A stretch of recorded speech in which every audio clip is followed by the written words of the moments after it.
सोचो, एक ऐसा समय जब समय ही नहीं था। प्रकाश से पहले, एग्जिस्टेंस से पहले, जैसा कि हम जानते हैं, बस एक विशाल खालीपन था, एक शांत अथाह डेप्थ। लेकिन इस शून्य में एक कहानी शुरू होने वाली थी। एक रहस्य जन्म लेने वाला था, एक अद्भुत मिस्ट्री। इसकी शुरुआत एक धमाके से नहीं, बल्कि एक फुसफुसाहट से हुई। धूल और गैस का एक घूमता हुआ बादल, शून्य में एक ब्रह्मांडीय उंगलियों का मार्ग। यह बादल एक निहारिका, प्लैनेटों, तारों और आकाश गंगाओं के निर्माण खंडों को धारण किए हुए था। यह पार्टिकलों का एक अराजक नृत्य था। हर एक क्षमता का एक छोटा सा पार्टिकल, एक अदृश्य शक्ति से प्रेरित होकर ये कण करीब आने लगे। उनके कॉस्मिक बैले ने गति प्राप्त की, जो आकर्षण के बवंडर बन गया। गुरुत्वाकर्षण काम पर था, ब्रह्मांड का आर्किटेक्ट। धीरे धीरे ये कण आपस में टकराते गए। प्रत्येक इंपैक्ट ने ऊर्जा, गर्मी और प्रकाश जारी किया। बादल एक बार फुसफुसाहट, एक गर्जना बन गई। यह एक धीमी, पीसने वाली, मंत्रमुग्ध कर देने वाली प्रक्रिया थी। इसमें युग लगे। ये ब्रह्मांडीय क्षण अकल्पनीय लंबाई तक फैल गए। लेकिन हर टक्कर के साथ कुछ अविश्वसनीय हो रहा था। अंधेरे से कुछ उभर रहा था, एक नई बिगिनिंग। जैसे ही बादल सिकुड़ा, वह घूमने लगा, एक अद्भुत नृत्य की बिगिनिंग। यह तेज और तेज घूमता रहा, ब्रह्मांडीय पदार्थ का एक चक्करदार वॉल्ट्स, एक अनंत डांस। केंद्र, गर्मी और प्रकाश का एक बवंडर बढ़ती तीव्रता के साथ स्पंदित होता है, जैसे कोई विशाल दिल धड़क रहा हो। यह एक तारे, हमारे सूर्य का जन्म था, एक नई बिगिनिंग। लेकिन कहानी यहीं खत्म नहीं होती है। यह तो बस शुरुआत है।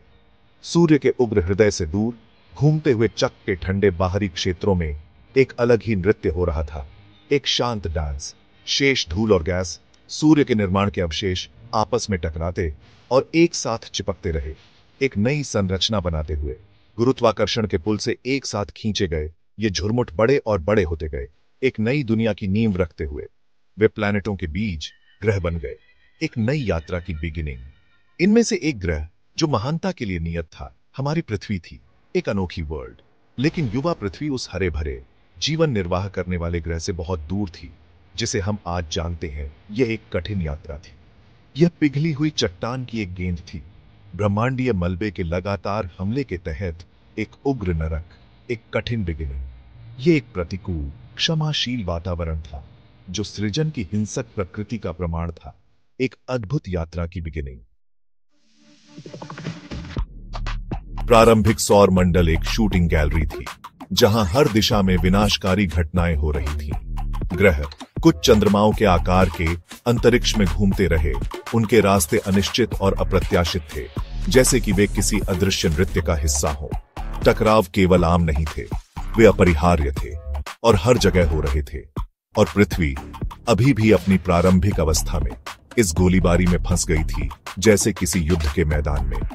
एक भयानक दिन, मंगल ग्रह के आकार की एक वस्तु, अपने आप में एक दुष्ट ग्रह, ने पृथ्वी पर अपनी नजरें जमा ली, जैसे शिकारी अपने शिकार पर। यह सिर्फ एक टक्कर नहीं थी, यह एक प्रलय था जिसने सब कुछ बदल दिया। इंपैक्ट ने युवा सौर मंडल के माध्यम से सदमे की लहरें भेजी, जो दूर दूर तक महसूस की गई। पिघली हुई चट्टान अंतरिक्ष में ब्लास्ट हो गई, जिससे घायल पृथ्वी के चारों ओर आग का एक छल्ला बन गया, जो बहुत ही भयानक दृश्य था। मलबा पृथ्वी के गुरुत्वाकर्षण पुल में फंस गया, जमा होने लगा, जैसे कोई नया निर्माण हो रहा हो। धीरे धीरे, टुकड़े टुकड़े करके एक नया खगोलीय पिंड आकार लेता गया, जो भविष्य का संकेत था। यह कोई साधारण चांद नहीं था, यह कैओटिकता के समय का स्मारक था, जो हमें उस समय की याद दिलाता है। यह उस हिंसा की स्थायी याद दिलाता था, जिसने हमारी दुनिया को जन्म दिया था और हमें हमारे अतीत की कहानी सुनाता था। Section 4, Scars of Creation. Section 5, Genesis.